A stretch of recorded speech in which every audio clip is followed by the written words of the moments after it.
সুপ্রিয় দর্শক, সিংহ বনাম টাইগারের মধ্যে আজকে ম্যাচটি অনুষ্ঠিত হয় আর এতে টাইগার ২ উইকেটে জয় পায় তথা বাংলাদেশ ২ উইকেটে জয় পায় ৬ বল হাতে থাকতেই নির্ধারিত ১২৪ রানের পর ১২৫ রানের টার্গেটে নিতে সক্ষম হয় বাংলাদেশ ক্রিকেট দল। প্রিয় দর্শক, এই ম্যাচে নাজমুল হোসেন শান্ত ম্যাচ জয়ের পর যা বলেছেন সেটি আপনাদেরকে শোনাবো। নাজমুল হোসেন শান্ত যখন তিনি কথা বলতে আসে তিনি বলেন যে তিনি খুবই খুশি এই ম্যাচটি জয়লাভ করার পর এবং সকলেই তাদের বেস্টটা দেওয়ার চেষ্টা করেছে। তিনি আরও বলেন যে লাস্ট কয়েকদিন তথা ১০ থেকে ১৫ দিন তারা প্র্যাকটিস করেছে এবং নিজেদের প্রস্তুতি নিয়েছে। তিনি আরও বলেন তারা তাদের ব্যাটিং লাইন আপ নিয়ে খুশি নয়, তাদের ব্যাটিংয়ের উপর আরও ফোকাস করতে হবে।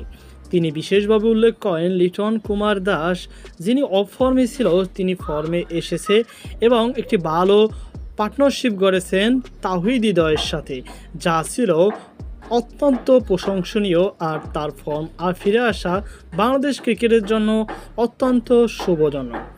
তিনি এছাড়াও ধন্যবাদ দিয়েছে সাপোর্টারদের যারা মাঠে বসে এই শ্রীলঙ্কা এবং বাংলাদেশের খেলাটি দেখেছে এবং বাংলাদেশকে সমর্থন দিয়েছে উৎপোতভাবে।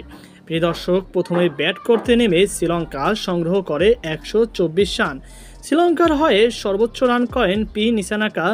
২৮ বলে ৪৭ রানের একটি ঘূর্ণিঝড় ইনিংস উপহার দেন তিনি। বোলিংয়ে দুর্দান্ত করেন মোস্তাফিজুর রহমান এবং রিশাদ হোসাইন। মোস্তাফিজুর রহমান ৪ ওভারে ১৭ রান দিয়ে ৩ উইকেট শিকার করে, অপরপক্ষে রিশাদ হোসাইন ৪ ওভারে ২২ রান দিয়ে ৩ উইকেট শিকার করেন। এছাড়াও তাসকিন আহমেদ ২টো এবং তানজিম সাকিব ১টি করে উইকেট শিকার করে। ব্যাটিংয়ে নেমে শুরুটা অত্যন্ত বাজে খেলে বাংলাদেশ। প্রথমেই মাত্র ২৮ রানে ৩ উইকেট হারিয়ে চাপে পড়েছিল টাইগাররা। এরপর শান্ত আউট হওয়ার পর তাওহিদ হৃদয় এবং লিটন কুমার দাসের একটি বড় পার্টনারশিপ এর কারণেই ম্যাচটি ঘুরিয়ে যায়। শেষ দিকে টপাটপ উইকেট পড়ার কারণে আবার ব্যর্থতার শিকার হলে শেষ পর্যন্ত হাল ধরেন মাহমুদুল্লাহ রিয়াদ। মাহমুদুল্লাহ রিয়াদের ব্যাটিংয়ের কারণেই শেষে জয়লাভ পায় বাংলাদেশ। প্রিয় দর্শক, বাংলাদেশের হয়ে সর্বোচ্চ রান করেন তাওহিদ হৃদয়। ২০ বল খেলে ৪০ রানের একটি দানবীয় ইনিংস উপহার দেন। এছাড়া লিটন দাস ৩৬ রান এবং মাহমুদুল্লাহ ১৬ রান নট আউট থেকে যায়।